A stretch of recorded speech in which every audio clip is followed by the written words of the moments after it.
여호와께로 돌아가자 제목으로 새벽 말씀 나누겠습니다. 예레미야 예가는 유다와 예루살렘의 멸망 직후에 예레미야가 이 망국의 슬픔을 노래한 시입니다. 이것을 특징이 있는데, 형식적으로 예레미야 예가는 독특한 문학적 형식이 있어요. 그러니까 3장, 오늘 보면 있는 3장을 제외하고 1장, 2장, 4장, 5장을 보시면 절수가 다 똑같습니다. 22절로 되어 있습니다. 이 22절은 히브리 알파벳, 그러니까 우리 국어라면 가나다라 이렇게 되는 거, 자음이 22개로 되어 있는데, 이 5장을 제외하고 나머지 각 장의 절이 이 히브리 알파벳 순서대로 시작이 되고 있어요. 1절이 가난한 심령 주소서 가 하면은 2절은 나에게 주소서, 3절은 다른 얘기도 이런 식으로 가나다가 붙어 있는 그런 형식으로 알파벳 순서대로 22개의 알파벳이 나오면서 이제 시가 각 장마다 22절로 되어 있습니다. 이런 형식을 답관체라고 합니다. 근데 5장은 알파벳 순서 답관체로 안 되어 있지만 다른 장의 절수에 맞춰서 22절로 맞추는 형식을 갖추고 있죠. 그리고 오늘 보고 있는 우리 3장, 이 3장도 사실상 이 답관체 형식입니다. 3장의 절수가 총 몇 절이냐면 66절이죠. 66절, 이것은 22에 곱하기 3, 3배수가 됩니다. 그래서 1, 2, 3절은 가로 시작하고 4, 5, 6절은 나 이렇게 3번 반복돼서 알파벳이 22개가 반복되는 것이죠. 그렇게 해서 66절이라는 절수가 나오게 된 것이죠. 이렇게 하면은 이 시를 외우기가 참 편하고요. 또 이 시에 특별히 이제 우리가 3배수가 되어 있는 이 3장이라는 이 부분이 이 예레미야 예가 5장 중에 어떻게 보면 강조되는 중심장인 것을 우리가 살필 수 있습니다. 이 3장 내용을 좀 전체적으로 보시면 1에서 8장 한번 보시죠. 1에서 8장을 보시면 이것은, 이 장면은 심판받는 자의 고통이 굉장히 처절하게 묘사가 되어 있습니다. 1절에 보시면 여호와의 분노의 매로 말미암아 고난당한 자라고 하면서 고난당한 자신의 모습을 표현하는데요.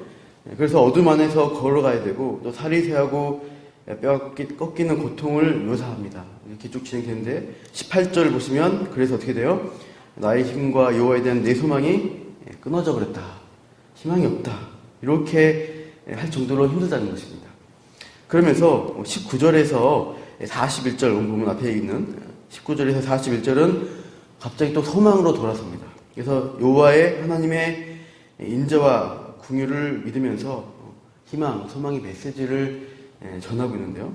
21절 보시면 21절에 그것이 오히려 나의 소망이 되었사옴은, 그러니까 고난이 소망으로 전환하고 있죠.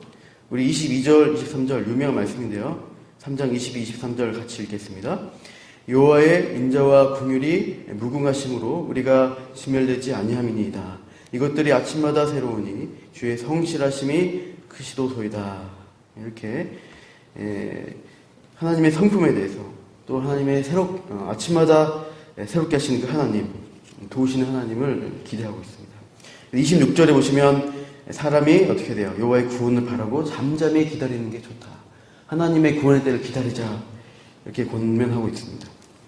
그리고 33절에 주께서 인생으로 고생하게 하시며 근심하게 하시면 뭐예요? 본심이 아니라는 것입니다. 하나님의 목적이 한 인생을 두고 고생과 근심으로 끝나도록 하는 게 하나님의 목적 아니다. 그러면 하나님이 바라신 게 뭐냐? 이 답을 우리가 질문하게 되죠.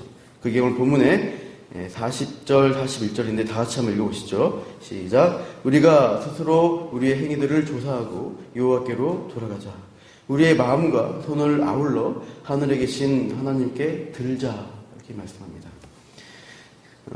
예레미야는 여호와께 돌아가자라고 외치고 있어요. 그러니까 우리가 백성들이 고난 중에 결국 하나님이 고난 주는 것으로 끝나는 게 아니라 이것을 통해서 어떻게 해요? 하나님께로 돌이키는 것이고 하나님을 가까이 하는, 그래서 하나님과 동행하는 백성으로 그런 인생으로 사는 것이 우리를 향하신 하나님의 목적이다라는 것을 알려주고 있어요.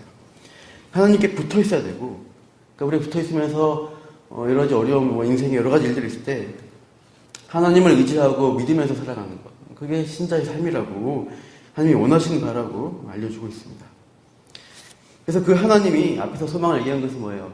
하나님 그렇게 인자와 긍휼이 풍성한 하나님이셔서 우리를 회복하고 구원하시는 하나님이다. 그 인식 깨달음이 22절, 23절에서 있었던 것입니다. 결국에는 그렇게 하실 하나님이다. 이것을 믿어야 된다라고 그 미래에 대한 은혜 베푸시고 회복하실 하나님을 바라보고 잠잠히 기다리자, 소망하자. 그래서 인생으로 고생하게 하시고 근심하게 하시면 하나님 본심은 아니지. 이것을 알고 우리를 괴롭히는 것, 그것이 하나님의 목적이 아니지 하면서 하나님을 소망하도록 하는 것입니다. 이렇게 하나님을 기대하는 메시지가 나오는데요. 그러나 예레미야와 그 백성들이 처한 현실은 어때요? 미래를 바라보며 그 하나님을 소망하지만 현실은 여전히 힘들고 고통스럽다는 것입니다. 그래서 1절에서 18절에 고통에 대한 아픔을 슬픔의 토로가 있었는데 다시 42절부터 54절에 다시 고통에 대해서 토로하고 아파합니다. 백성의 삶 자체가 어떠하냐? 고통 자체다라고 하는 것이죠. 42절을 보십시오. 우리의 범죄함과 우리의 반역함을 주께서 사하지 않으셨다. 아직 용서받은 게 아니라는 것입니다. 그래서 43절에 진노로 하나님 자신을 가리시고 어떻게 우리를 추격해서 우리가 죽기까지 죽임당하는 현장이고 긍휼받지 못하고 있다는 것입니다. 44절에 도와달라 기도해도 어떻게 돼요? 구름이 태양을 가린 것처럼 기도가 상달되지 못하고 꽉 막혀있는 현실입니다. 45절에 그래서 문 나라 가운데서 이 백성들이 쓰레기와 뭐가 되어 있어요? 폐물로 삼으셨다. 우리는 쓰레기이고 우리 쓰레기통에 있는 그런 폐기물과 같은 존재가 우리가 그런 처지다. 얼마나 처절한 표현을 하고 있습니까? 47절 다 같이 읽어보시죠. 47절 시작. 두려움과 함정과 파멸과 멸망이 우리에게 임하였도다. 우리에게는 현실은 이것뿐이라는 거예요. 두려움, 함정, 파멸과 멸망이라는 사실. 이게 우리의 현실이다. 시인은 굉장히 힘든 상황들을 이렇게 현실을 토로합니다. 너무 힘들기 때문에 또 하나님 앞에 다시 이제 현실에 대한 아픔을 말씀하고 있죠. 그래서 흘리는 것은 48절에 눈물이 어떻게 해요? 시내처럼 흘러내리고 있어요. 이 눈물이 계속 흘러내리면서 언제까지 눈물 흘려야 되냐? 50절 보시면은 여호와께서 하늘에서 살피시고 돌아보실 때까지입니다.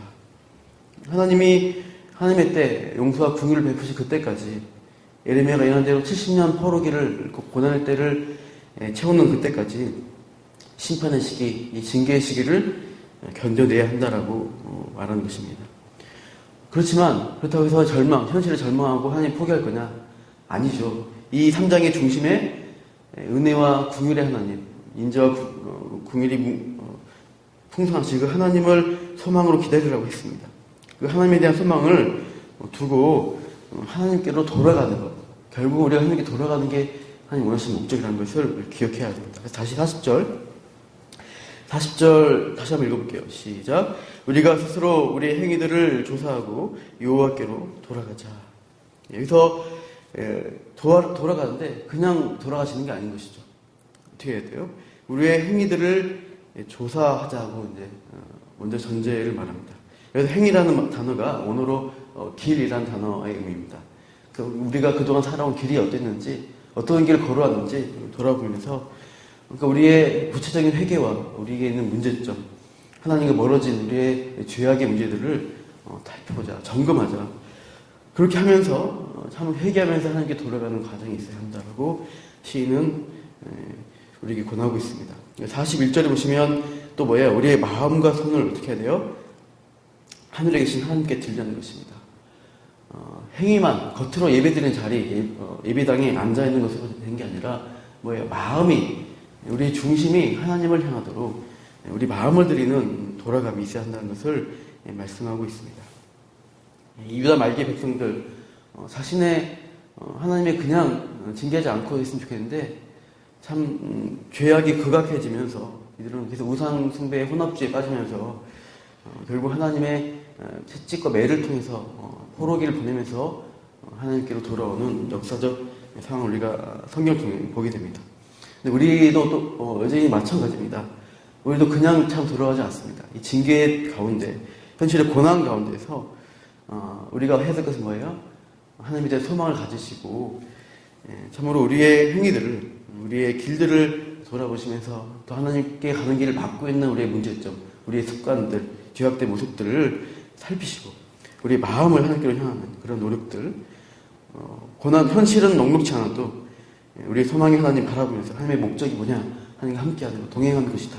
그래서 바라보면서 이것도 하나님과 돌아가는, 또 하나님과 동행하는 또 하루의 삶을 살아가시길 바랍니다. 세가랴 1장 3절 제가 읽고 마치겠습니다. 그러므로 너는 그들에게 말하기를 만군의 여호와께서 이처럼 이르시되 너희는 내게로 돌아오라. 만군의 여호와의 말이니라. 그리하면 내가 너에게로 돌아가리라. 만군의 여호와의 말이니라.